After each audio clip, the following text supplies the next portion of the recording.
USA vs. North Korea. This is the U.S. military arsenal poised to wipe out Kim's threat. The U.S. president has traveled to the region for a 12-day tour, and North Korea is expected to be high on his agenda for meetings with South Korea's Moon Jae-in, China's Xi Jinping, Japanese Prime Minister Shinzo Abe and Russian President Vladimir Putin. Trump vowed to totally destroy North Korea if it poses a threat to the U.S. or its allies in a speech to the UN in September, to which the North Korean leader branded Trump mentally deranged, while his foreign minister remarked that Pyongyang could consider a hydrogen bomb test of an unprecedented scale on the Pacific Ocean. Donald Trump's UN ambassador Nikki Haley and the president himself have said the time for talk is over, despite China, Russia, and other members of the U.S. administration claiming dialogue remains the main aim. The U.S. military has a huge presence in the area around North Korea, particularly in Japan and increasingly close ally South Korea. There are almost 40,000 U.S. troops serving in Japan, more than in any other country, and earlier this year the U.S. Air Force lined up a huge array of helicopters, tactical fighter jets and surveillance aircraft in a show of force aimed to intimidate Kim Jong-un.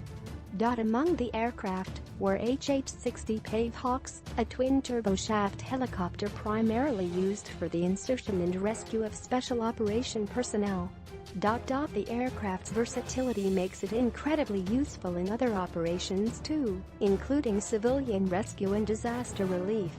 The F-15 Eagles, America's twin-engine, all-weather tactical fighter jets, are also stationed in the region and are among the most successful modern fighters, with over 100 victories and no losses in aerial combat. Also headquartered in Japan is the 7th Fleet, the largest of the U.S. Navy's deployed sea forces. The flagship carrier is the USS Ronald Reagan, a nuclear-powered aircraft supercarrier that forms part of the most effective and agile fighting force in the world. Also in the fleet are up to 14 destroyers and cruisers at any given time, some armed with ballistic missile interceptors. A collection of long-range Tomahawk land missiles, which made headlines earlier this year when President Trump fired 59 of them at an airbase in Syria, joins the arsenal.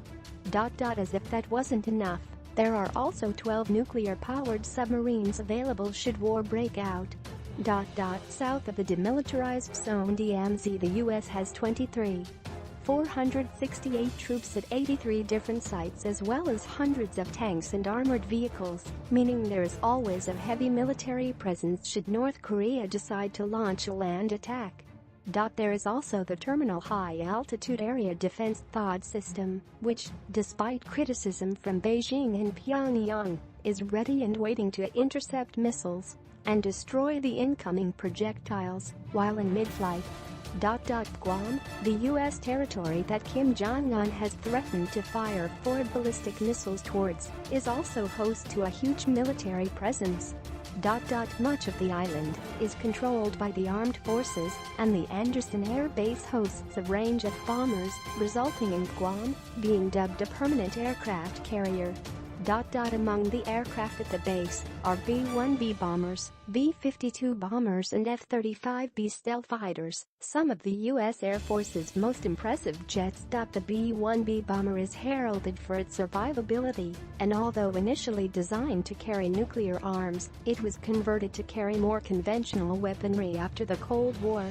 The U.S. is believed to have at least 6 B-1B bombers stationed in Guam and is best suited to a medium threat environment rather than a heavily defended airspace. Speaking about plans for a possible preemptive strike on North Korea earlier this month, retired Admiral James Stavridis told NBC News the B-1B has also been selected because it has the added benefit of not being able to carry nuclear weapons.